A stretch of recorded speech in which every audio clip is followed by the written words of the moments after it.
Assalamualaikum warahmatullahi wabarakatuh. Waalaikumsalam warahmatullahi wabarakatuh. Nah, kabarnya hari ini? Alhamdulillah. Sehat semuanya ya. Baik, hari ini sebelum kita mulai materi, mari kita buat untuk sama-sama. Bisa kita buat sama-sama. Ini mengajak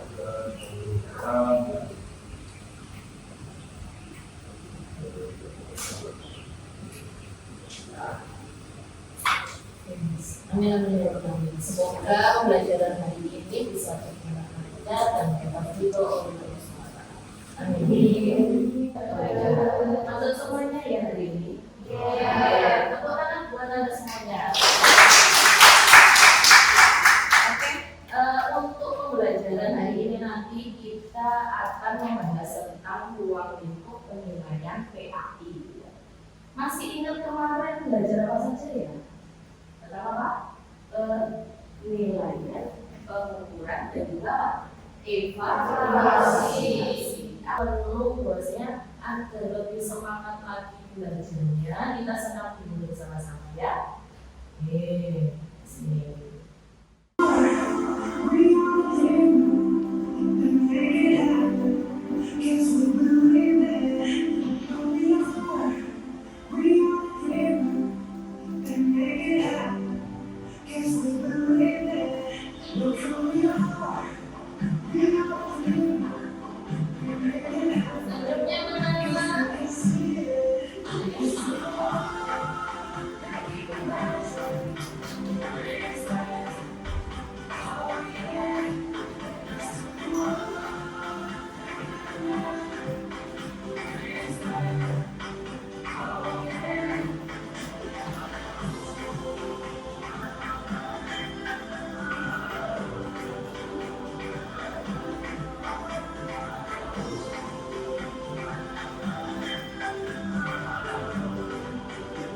Oke, sudah semangat semuanya hari ini? Sudah. Kalau sudah semangat, kita akan masuk pada materi. Oke. Hari ini semangat semuanya ya. Wah, saya lihat dulu. Kenapa Mas kok pakai sendal hari ini? saya sakit. Sakit kenapa? Habis apa cantik kan jauh? Habis kesaruk.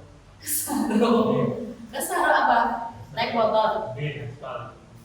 Besok lagi kalau dikontrak belajar kita ya, tidak boleh pakai sendal, pakai sepatu. Besok lagi saya ulangi ya Mas ya, hati-hati.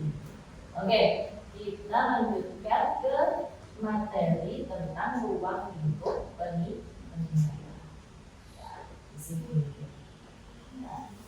Sebelum lanjut ke ruang lingkup penilaian, coba dicek di Google Classroom-nya masing-masing. Itu saya sampaikan ada infografis. Coba dicek ya. Itu tentang praktik penilaian PAI di sekolah. Bisa dibaca dulu 2 menit atau ini diamati gambar dari sini. Itu ada 2 infografis ya. Yang satunya tentang ruang lingkup penilaian PAI. Bisa dicek di situ ya. Silakan. Penilaian itu, ini disebutkan ya, ada tes tulis, observasi, terus ada penilaian diri, seperti itu. Nah, kenapa di sini tidak hanya cukup tes tulis saja? Ya, siapa tadi yang bisa?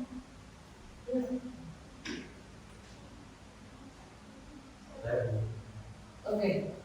Karena anak itu bukan tidak hanya memiliki kemampuan intelektual saja, tapi juga memiliki kemampuan lain seperti menghafal, menghafal, menari, dan lain-lain. Oke, sip. Tepuk tangan. Jadi kaitannya dalam ruang lingkup penilaian PAI, nah, ruang lingkup penilaian yang melalui. Nah, apa saja di sini ruang lingkupnya? Yang pertama itu ada ranah kompetensi sikap, yang kedua pengetahuan, dan yang ketiga ada keterampilan di sini. Ya, nah, di situ ada apa? Keterampilan. Sikap itu berkaitan dengan apa saja? Nanti akan dikupas satu-satu. Pengetahuan itu berkaitan dengan apa? Dikupas satu-satu. Keterampilan seperti apa? Nah, ini.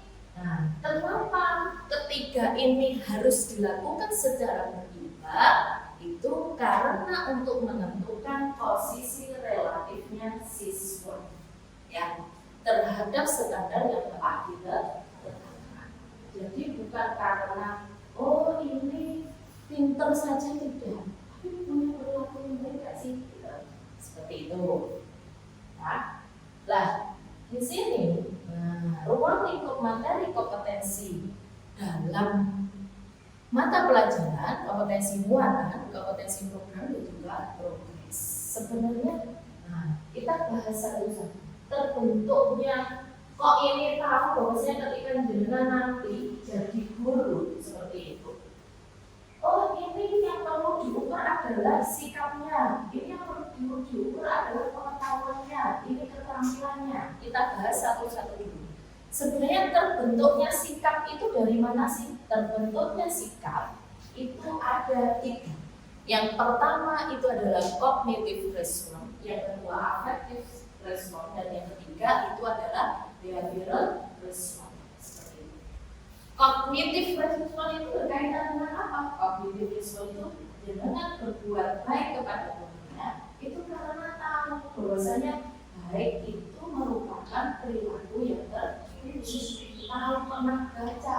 Nah, itu dari apa? Cognitive response. Sedangkan kalau affective response itu dari bahwasanya dengan mau berbuat baik itu karena ada suatu rasa bahwasanya kalau saya berbuat baik itu merasa damai gitu ya, merasa bahwasanya dengan itu saya itu menjadi tenang, itu adalah affective response. Dengan mau jujur, mau disiplin itu karena timbul dari apa yang telah dirasakan. Kalau sedangkan behavioral response, tindakan yang muncul ketika menghadapi suatu objek. Behavioral response itu karena ada apa ya, perilaku seseorang terhadap siswa atau terhadap lingkungan. Misalkan, oh ada yang berbuat baik pada lingkungan, dengan itu merasa bahwasanya saya juga harus berbuat. Itu adalah behavioral response di situ. Ya, di sini. Untuk materi-materi di sini, bisa ada yang ditanyakan di sini. Ada yang ditanyakan. Tadi ada pengetahuan, ada sikap, pengetahuan, dan juga keterampilan. Bentuknya sikap ada di ranah-ranah bahwasanya untuk pengetahuan itu ada faktual, konseptual, terus ada prosedural, dan juga metakognitif. Sedangkan di keterampilan itu ada keterampilan konkret dan juga abstrak. Kalau konkret itu nyata, seperti dengan bisa membuat sesuatu seperti itu. Kalau ke abstrak itu kayak presentasi, itu ada keterampilan abstrak. Oke, berikutnya kita bikin kelompok. Silakan membentuk kelompok. Ada 3 atau 9. Silakan saya hitung 1 sampai 10. Ini ambil maksudnya masing-masing. Tugasnya ada di situ.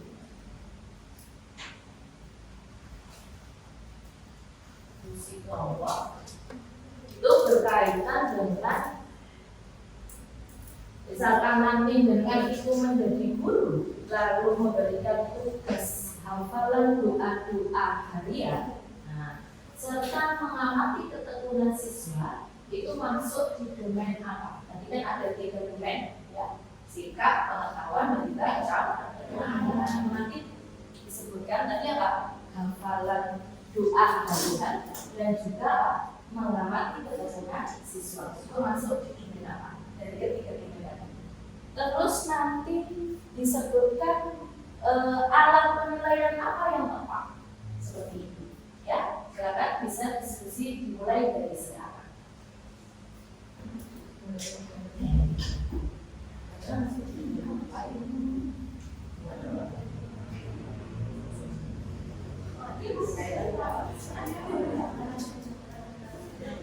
Itu masuk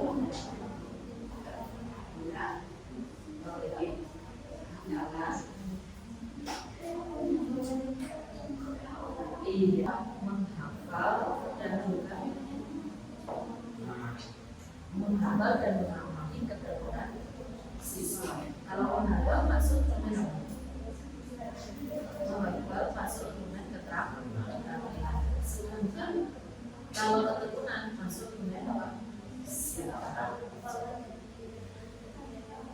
Oke, baik, waktunya habis ya. Nanti yang maju dulu dari kelompok berapa kita acak ya. Pakai ini. Oke. Sudah siap semuanya? Sudah? Oke, baik.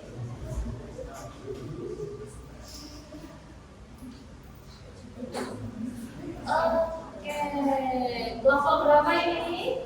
Kelompok 2. Ayo kelompok 2, silakan disampaikan.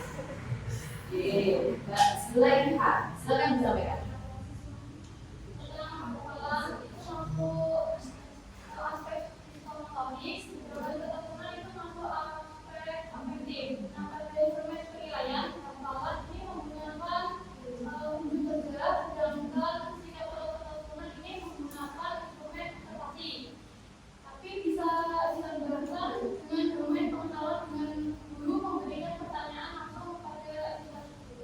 Oke, baik. Kita bertanya untuk Bapak.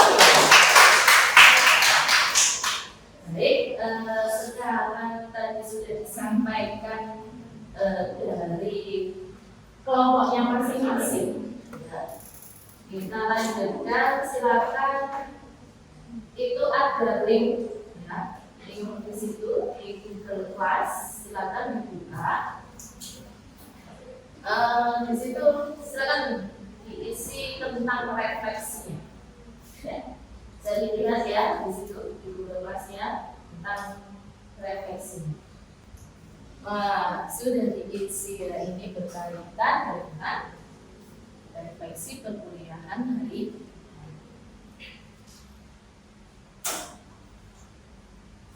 Bagaimana perasaan Anda setelah mengikuti perkuliahan hari ini? Ada yang senang, bilang baik, kenapa bosan? Apa happy ya Mas ya? Oke. Hal baru apa yang telah didapatkan materi hari ini? Apa saja tadi? Tentang apa? Aspek penilaian. Apa saja tadi? Sikap, pengetahuan, dan juga keterampilan. Kira-kira yang belum paham apa ya tentang materi hari ini? Yang perlu dipelajari lagi? Oh, berkaitan dengan apa? Oh, sudah paham semuanya. Oke, luar biasa di sini. Sudah paham semuanya. Tentang itu ada kuis. Nah, kuis di situ.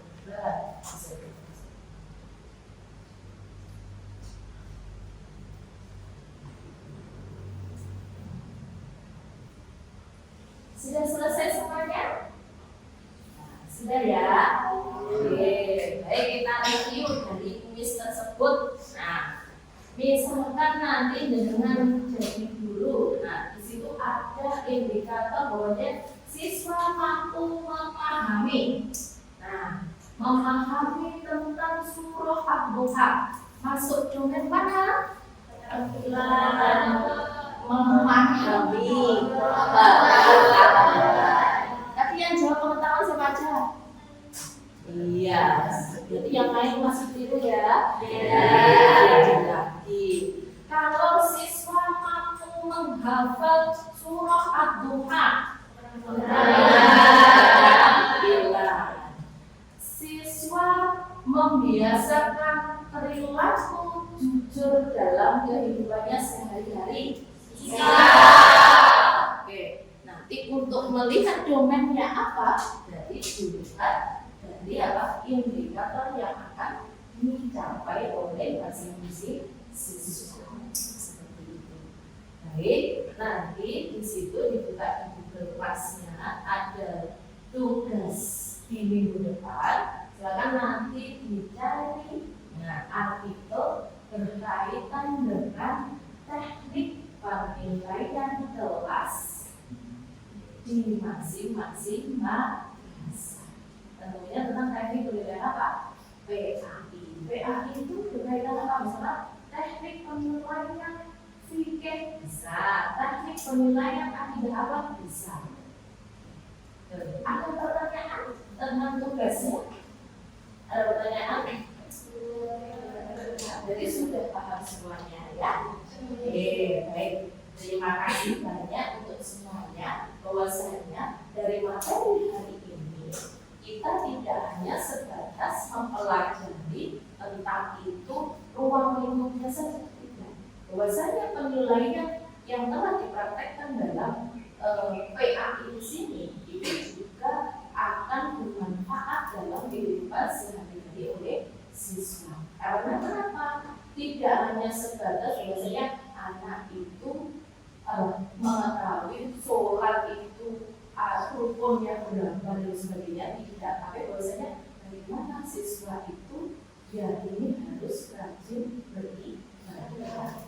Bagaimana rajin beribadah? Sholat tepat waktu. Di sini makanya didukung tidak hanya pada konsep pengetahuan saja, tapi itu juga melalui sikap pengetahuan dan juga saya ingin saya jelaskan berkaitan dengan ruang lingkup penilaian pendidikan agama Islam yang mana ada 3 domain. Tadi ada sikap, pengetahuan dan juga keterampilan.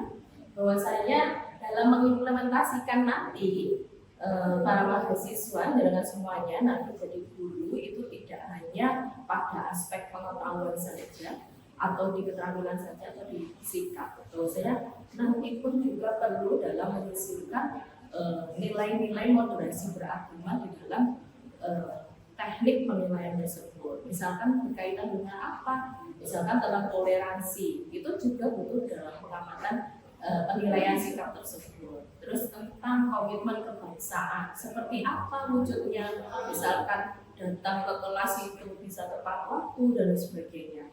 Begitu. Baik, terima kasih banyak untuk hari ini.